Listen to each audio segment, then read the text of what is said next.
ताजा खबरें, सटीक विश्लेषण, सिर्फ वायरल खबरें न्यूज पर।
माजी नगरसेविका अंजली दराडे, त्याच्याच बरोबर काँग्रेस पक्षाचे दुसरे कार्यकर्ते सुभाष शेटेकर, संतोष गाडे, मोहन गंभीरे, शारदाताई मोरे, रवींद्र मयेकर, बिरुदेव सरकार, रमाकांत मगर आणि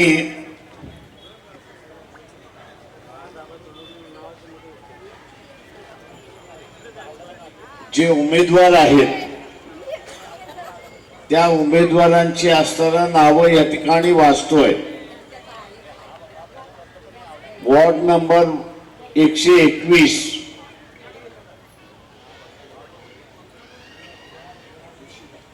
माझ्याकडे नाव आहेत। दक्षता विधाने ह्या असणाऱ्या उमेदवार आहेत। छप्पनला डॉक्टर परेश कळसकर हे उमेदवार आहेत। 54ला राहुल ठोके हे उमेदवार आहेत। 53ला नितीन वर्दी हे उमेदवार आहेत आणि 156 मतदारसंघ नाही 156 मतदारसंघामध्ये काँग्रेस पक्षाच्या सविताताई पवार ह्या उमेदवार आहेत आणि 75 मध्ये काँग्रेस पक्षाचे इम्रान शेख हे असणारे उमेदवार आहेत। आवाज कुणाचा? मित्रो, हा आवाज उद्या तुमचा होऊ द्या।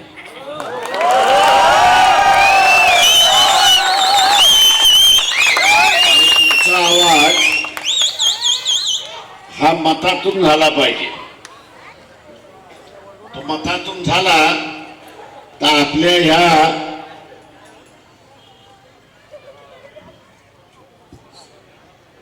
सहाही उमेदवारांचा विजय झाला म्हणून असं मी त्या ठिकाणी हॅलो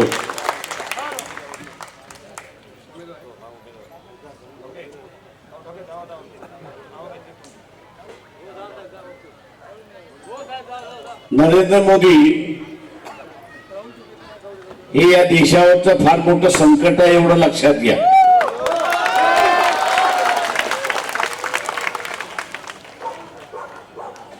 आणि हे संकट जर तुम्ही डोक्यावरनं ह्या महानगरपालिकेमध्ये उतरवलं नाही तर महागाईने तुमचं कंबरड मोडलेलं असेल हे लक्षात घ्या।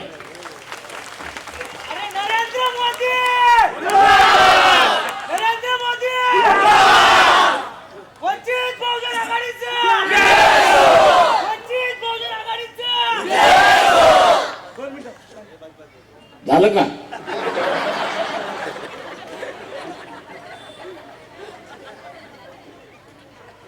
मित्रो, ही महानगरपालिकेची निवडणूक आहे याची मला जाणीव आहे।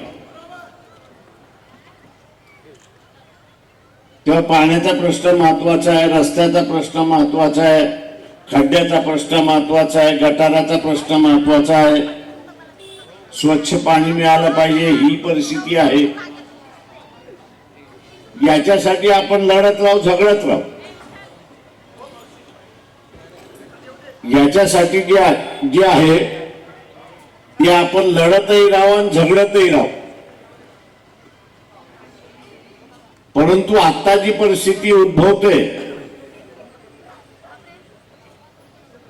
त्या परिस्थितीला तोंड द्यायचं असेल तर आपल्याला हे भांडण मिटवलं पाहिजे, हे लक्षात घ्या. भांडण कोणाचं आहे तुम्हाला माहिती आहे का?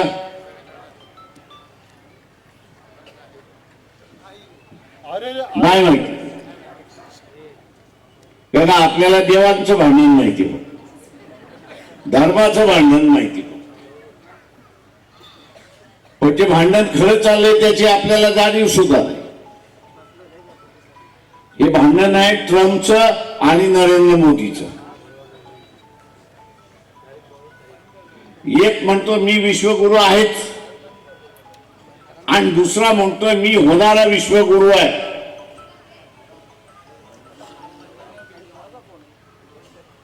तेव्हा या दोघांची भांडणं कसली भांडणं आहेत? इंग्रजीमध्ये त्याला असणारा एक शब्द आहे इगो.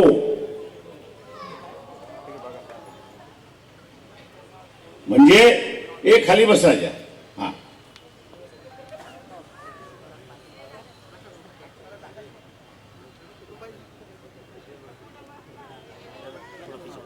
गुर्मी ज्याला आपण म्हणतो नाही का, गुर्मी, तशी नरेंद्र मोदीला सुद्धा गुर्मी आलेली आहे. आणि या गुर्मीमध्ये तो असं म्हणतोय की आम्ही असताना अमेरिकेला धडा शिकवल्याशिवाय राहणार. आणि ट्रम्प काय म्हणतोय, तुझी गुर्मी बी मोडल्याशिवाय राहणार. आता गुर्मी ट्रम्पनी मोदीची मोडावी, आपल्याला त्याच्यामध्ये काही घेणं देणं नाही, पण त्याचा परिणाम आपल्याला होणार आहे त्याचं आपण लक्षात घेतलं पाहिजे.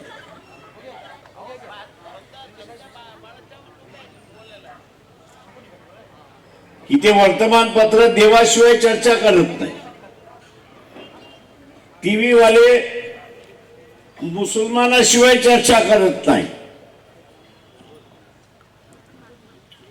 उद्याचा असणारा संकट याच्याबद्दल बोलतच नाही.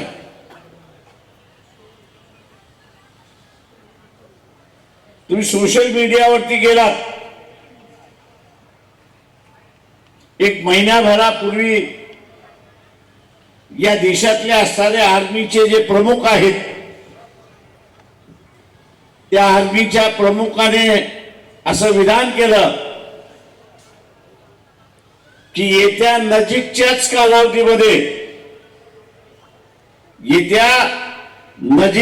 कालावधीमध्ये आपल्याला असणारं युद्धाला सामोरे जावं लागेल. किती जणांनी वाचलं, किती जणांनी ऐकलं मला सांगा. कुणी ऐकलं वाचलं का? का आपला असणारा मोबाईल जो आहे तो कशासाठी आहे? कशासाठी आहे? आता बोलत नाही कशासाठी वापरता येते. माहिती घेण्यासाठी नाही तर मनोरंजनासाठी आहे. माहिती घेण्यासाठी नाही तर मनोरंजनासाठी आहे.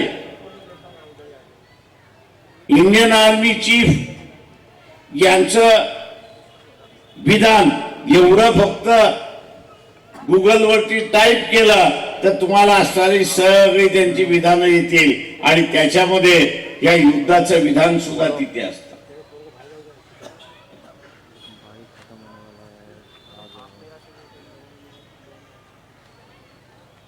आता हे युद्ध होते कशासाठी?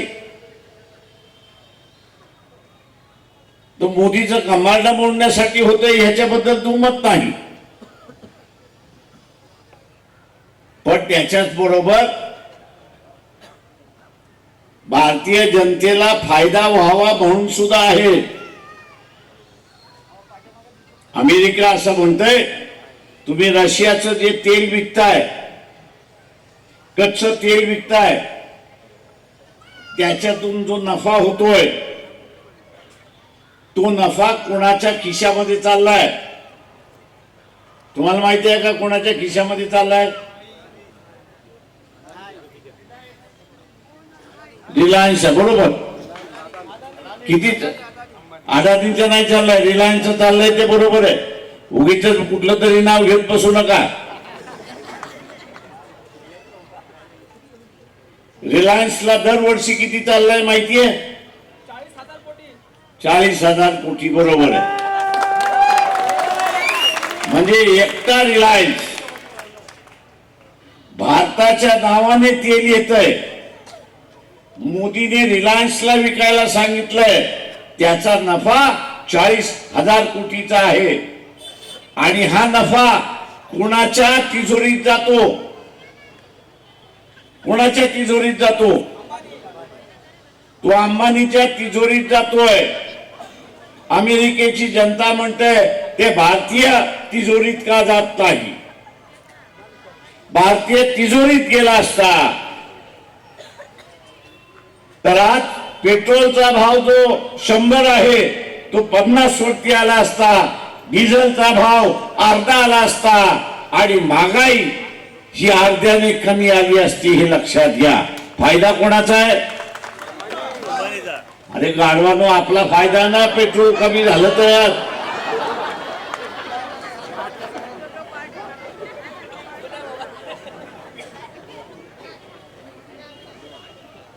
फायदा आपला आहे ना. कमी झाला तर खिशामध्ये 4 पैसे जास्ती राहतील ना. एक पावशेर अजून आणता येईल ना.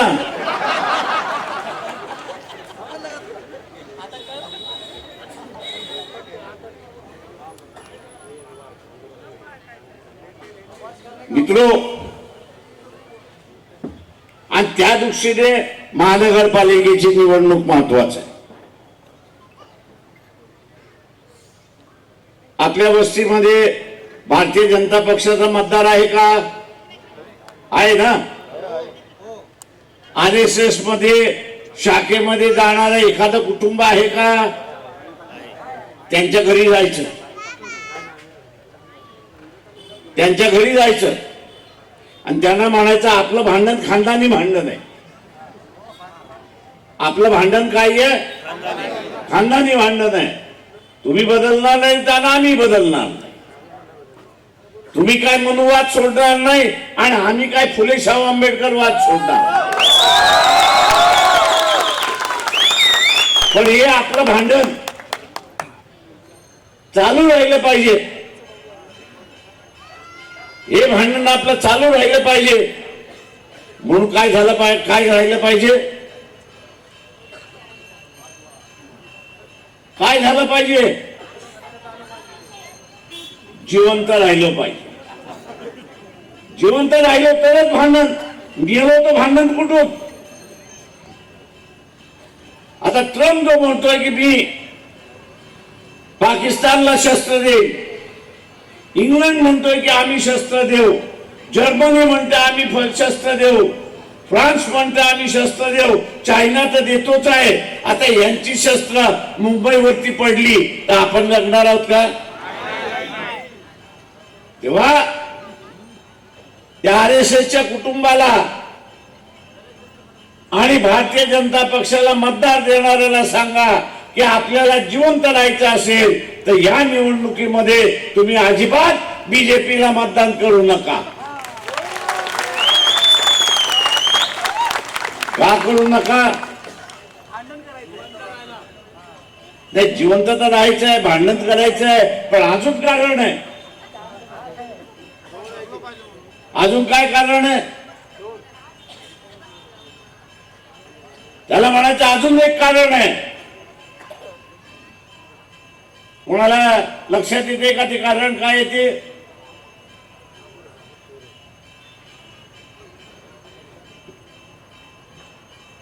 लक्षात येते का? अरे डोकं चालवा थोडस, जरा भेजा चालवा. नुसतं भेजा खाताय.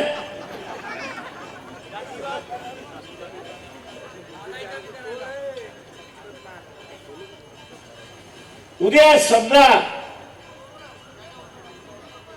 तुमचं म्हणणं त्या संघवाल्यांनी ऐकलं आणि भारतीय जनता पक्षाला मतदान देणाऱ्यांनी ऐकलं तर काय होणार? काय होणार? काय होणार? मोदीचा कमळ मोडलेला असेल. उमेदवारासाठी इकडनं मी सगळ्यांसाठी हात, यासाठी मी आपल्या सगळ्यांचे साथ हवी आहे. मी पवईच्या विकासासाठी मला एक संधी द्या. आजपर्यंत आपण सर्वांनी बाहेरच्या प्रतिनिधी करण्यासाठी सर्वांना संधी दिली आहे, तर आज मला बी विकासासाठी त्यांनी मला सगळ्यांनी एक संधी द्यावी असं मी सांगतेय. काही आपल्या इथे काही नगरसेवक येऊन सर्वांनी आपल्या पवईचा बकास करून ठेवलेला आहे आणि लुटून न्यायचा प्रयत्न केला आहे. त्यामुळे मी या स्थानिक विभागातील समस्याची जाण आहे. त्यामुळे तुम्ही मला एक संधी द्यावी. ही नक्कीच मी पवईचा विकास करेन. एवढेच बोलते, थांबते. जय भीम, जय जवाहर, जय महाराष्ट्र, जय शिवराय. आजचा कार्यक्रम आमची हा विजयाची पहिली नांदी आहे. आज आम्ही जाहीर प्रचार आमचा सुरू झाला. स्वर्गीय बाळासाहेब आंबेडकर आज इथे आलेले आहेत आणि ही जी पूर्ण जनता तुम्हाला दिसते आहे, या प्रत्येकाचे हे कमीत कमी 2000 लोक आमच्या इथे आहेत. त्यांच्या जर आम्ही ट्रिप 3 पळा जर आम्ही केलं तर आम्ही कमीत कमी इथे 8 ते 9000 मतदान आम्ही इथे घेतोय. 14000 मतदान, 15000 मतदान इथे पडणार आहे आणि कमीत कमी आम्ही इथे त्या 14000 मधले 60% मतदान तरी आम्ही इथे घेऊन विजय आमचा निश्चित आम्ही करणार आहोत. आणि या महानगरपालिकेमध्ये वंचित बहुजन आघाडी आणि काँग्रेसचा झेंडा आम्ही यावेळेस मी फडकवणार. यावेळेस सर्वांना जय भीम. आजच्या सभा बघून मला असं कळतंय की आजच आम्ही विजयी आहे. कारण की आज जेवढे संख्या लोक आंबेडकरवादी इथे जमलेले होते, 1000 ते 2000 लोक इथे जमलेले होते. तर आम्हाला या वार्डामधून 1 to 1 वार्डामधून आम्हाला निश्चित झाला की आज आम्ही विजय आहे. आणि येणाऱ्या काळात आमचे जे मॅडम आहेत विन झाल्यानंतर हे काम करेन आम्हाला पूर्ण इच्छा आहे त्यांच्याकडून. प्रभाग क्रमांक 121 मी राष्ट्रवादी काँग्रेस पार्टीचा तालुका अध्यक्ष होतो. तसंच गेली 30 वर्षापासून मी आदिवासी समाजाची सेवा करतो. मी स्वतःही आदिवासी आहे, त्यात काही शंका नाही. आमच्या आदिवासी समाजाला प्रकाश बाळासाहेब आंबेडकर यांनी तिकीट देऊन फार मोठा आमच्यावरती उपकार केला. 40 वर्षापर्यंत ज्या पक्षामध्ये आम्ही काम केलं, ज्या लोकांसाठी काम केलं, त्या लोकांनी आजपर्यंत या वार्डाला, आदिवासींना, आमच्या वार्डामध्ये जो मुळात मुंबईचा गाभा आहे त्या वार्डामध्ये आजपर्यंत कुठल्याही पक्षानं आदिवासींना तिकीट दिलेली नाही. तो बाळासाहेबांना तो संपूर्ण हे बघून अभ्यास करून फक्त आदिवासी म्हणजे आदिवासीलाच या वार्डात तिकीट दिली आणि देऊन आज आमच्यावरती आदिवासी समाजावरती फार मोठे उपकार केले. दुसरा प्रश्न असा आहे की महानगरपालिकेच्या इलेक्शनमध्ये ज्या स्थानिक उमेदवार पाहिजे होते, आजपर्यंतचा गेली 20 वर्षात ते 30 वर्षाचा इतिहास आहे. या वार्डामध्ये सगळे उमेदवार जे आहे आयातच केलेले आहेत. जो काँग्रेसवाला बाहेरून आले, भाजप बाहेरून येतो, शिवसेना बाहेरून येतो, उद्धव गट बाहेरून येतो. जेवढे आजपर्यंत उमेदवार आले ते सगळेच बाहेरून आले. स्थानिक लोकांच्या डोक्यावर टपली मारले आणि निघून गेले. इथं त्यांनी कमावलं, लोकांच्या समस्या मिटवल्या नाही. लोक आहे तसेच आहेत, ज्यांचे घरादारा तसे आहेत त्याच पद्धतीने इथला 101 वार्ड जो आहे, ज्याला 1 to 1 आता आम्ही लढण्यासाठी तयार झालेले आहेत. काय आहे नाव? 1 to 1 म्हणून लढतोय. ती संधी आता आली आहे आणि म्हणून या वार्डाचा विकास होईल. या वार्डात ज्या काही समस्या आहेत, सर्वात मोठा मुद्दा एकच आहे, इथं ट्रॅफिक. आमच्या वार्डामधून एखादी ॲम्ब्युलन्स, एखादी अटॅकवाला जर पेशंट जर आला बाहेर जाऊ शकत नाही. आमचा नगरसेवक आला सर्वात प्रथम तर पहिले आम्ही ट्रॅफिकसाठी एकदम सुरळीत आम्ही ट्रॅफिक काढू, त्याच्यासाठी पहिली योजना आम्ही करू. दुसरी गोष्ट, या विभागामध्ये या परिसरामध्ये स्मशानभूमी नाही आहे. सर्वांनाच स्मशानभूमी मिळतो, मेलेल्या माणसांना सर्वांना स्मशानभूमी मिळतो, राहणाऱ्या घरावाल्यांना स्मशानभूमी मिळतो, परंतु आमच्या या मागासवर्गीय वार्डांना स्मशानभूमी नाही आहे. आम्हाला इथून शाकबागला अंतिमयात्रा घेऊन जावं लागतं. इथून जेव्हा 5 ते 7 किलोमीटर आम्हाला पदयात्रा करून त्या मैताला घेऊन जावं लागतो, गाडी घोड्याशिवाय ते नाही. तर ती स्मशानभूमीची आम्ही सुविधा करतो. दुसरी गोष्ट, आम्ही शिक्षणापासून वंचित आहे. आमचा आदिवासी समाज मुंबईच्या आदिवासी पाड्यात 72 पाड्यामध्ये मी फिरलोय. 72 पाड्याचा माझ्याकडे अभ्यास आहे. परंतु आजही मुंबईमध्ये 72 पाडे असताना सुद्धा जो डिजिटल झाला, कॉम्प्युटराईज झालं, परंतु आदिवासी पाड्यामध्ये लाईट नाही आहे. दुसरी गोष्ट, आमच्या गावात बांगोडा आहे, तो सुद्धा मुद्दा, तिथं लाईट पाणी वंचित तो नाही आहे, तो पण सुद्धा हे करू. तिसरी गोष्ट, इथं शिक्षणाचा जो हायस्कूल पाहिजे, जो 10वी ते 12वी पर्यंत शिक्षणासाठी समस्या जी होतं, इथून 8-10 किलोमीटर शाळेत जावं लागतो. महानगरपालिकेच्या शाळा नाही आहे, जे आहे त्या प्रायव्हेट आहे, आणि इथं 10वीच्या नंतरच्या शाळाच नाही आहेत, कॉलेजेस नाही आहेत. तर सर्वप्रथम इथल्या विभागाच्या लोकांना आपण शाळा उपलब्ध करून देऊ अशी आमची इच्छा आहे. हे आमच्या अशा काही दुसरी मूलभूत नागरिक सुविधा आहे. याच्यानंतर आम्हाला ज्या वेळेला संघर्ष करायचा टाईम पडला तर आमच्या आंबेडकरी चळवळच पुढे आलेत, आंबेडकरी चळवळीचे कार्यकर्तेच पुढे आलेत. आदिवासींवरती जो अन्याय होत होता त्यावेळेला हीच लोक धावून आलेत. आता तर मी सोबत आलेलो आहे त्यांच्या, ते माझ्यासोबत आहे, मी त्यांच्यासोबत आहे. आता आम्ही या लोकांना धडा शिकवल्याशिवाय राहणार नाही. आमची इथली केंद्रशासित जमीन आहे, ज्या पेरूबाग, पासपोली या परिसरामध्ये 2 टेक्निकली कॉलेज आहे, इंडियन इन्स्टिट्यूट ऑफ टेक्नॉलॉजी आणि आता जे पूर्वी निटी होतं आता MMI झालं, IIM झालं, IIM झालं.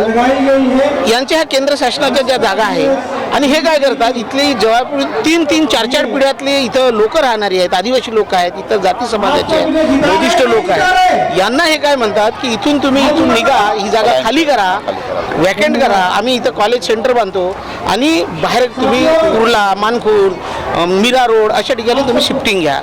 परंतु केंद्र सरकारचा GR आहे 2003चा, त्याच केंद्र सरकारच्या सर्क्युलर त्या GR मध्ये असं म्हटलेलं आहे की तुम्ही 810 स्क्वेअर फुटाची त्यांना बिल्टअप द्या, बांधकाम करून द्या. बांधकाम करून जर तुमची परिस्थिती नसेल, तुमची कॅपॅसिटी नसेल, तर तुम्ही प्लॉट सिस्टम द्या 810 स्क्वेअर फुटाचं, आणि ह्याच विलेजमध्ये तुम्ही त्यांना पुनर्वसन करा, विलेज बाउंड्रीमध्येच पुनर्वसन करा. तर आम्ही आता एकत्र आलो, या संघर्षा उभा करणार. प्रकाश बाळासाहेब आंबेडकर आहेत, हा आवाज नक्कीच दिल्लीपर्यंत पोहोचवणार. ही केस सुद्धा ॲडमिट आहे कोर्टामध्ये, तरी पण ह्या लोकांचं डेमोलेशन केलेलं आहे. याच्यावरती कोणीच आमदार, खासदार, नगरसेवक कोणीच देत नाही. परंतु आमच्या हक्काचा नगरसेवक जर झाला, वंचित बहुजन आघाडीचा जर नगरसेवक जर झाला, निवडून जर आला, तर नक्कीच या वस्तीला आम्ही न्याय देऊ. दुसरी गोष्ट, महानगरपालिकेनं आता कस्टल झोन पाडलं, लोकांना भ्रमित करत आहे. ती क्लस्टर झोन अशी आहे की 50 एकरच्या वरती जे जागा असेल त्यालाच ते क्लस्टर झोन लागू होतो, अन्यथा लागू होत नाही. आमच्या जयभीमनगर, मुरारजीनगर, गौतम नगर यांना पण क्लस्टर झोनमध्ये ढकलल्या गेलं आहे. परंतु क्लस्टर झोन कोणासाठी लागू होतो हे माहीत आहे का? काही नाही, क्लस्टर झोनचा फुकट वाट आहे, काही नाही आहे. हे डेव्हलप करणार नाही, फक्त लोकांना भ्रमित करणार आहे, लोकांना एकाचे 2 घरं दाखवणार आहे, पूर्ण फंडिंग बाहेरून बोलावणार आहे. आणि हे संपूर्ण हे भाजप सरकार, फडणवीस सरकार हे घशात होणार नाही, काही विकास होणार नाही, काही क्लस्टर झोन होणार नाही.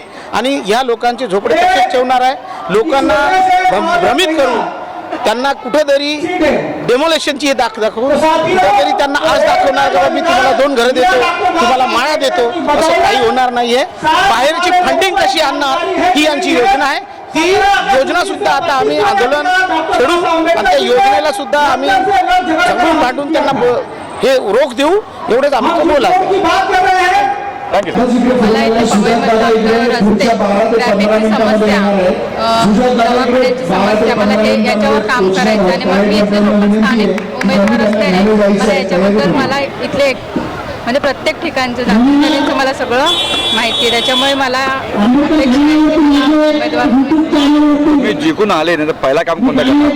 मला ट्रॅफिकची समस्या आहे. ट्रॅफिकच्या समस्येमुळे आमच्या इथले 2 म्हणजे भरपूर दगावले गेलेले आहेत. त्याच्यामुळे मला पूर्ण पहिलं फोकस आहे ट्रॅफिक समस्या कमी करायची. त्याच्यानंतर दवाखान्याचं करायचं. इथे बीजेपी पण आहे, मसाल पण आहेत, मग आता टफ आहे तुम्हाला?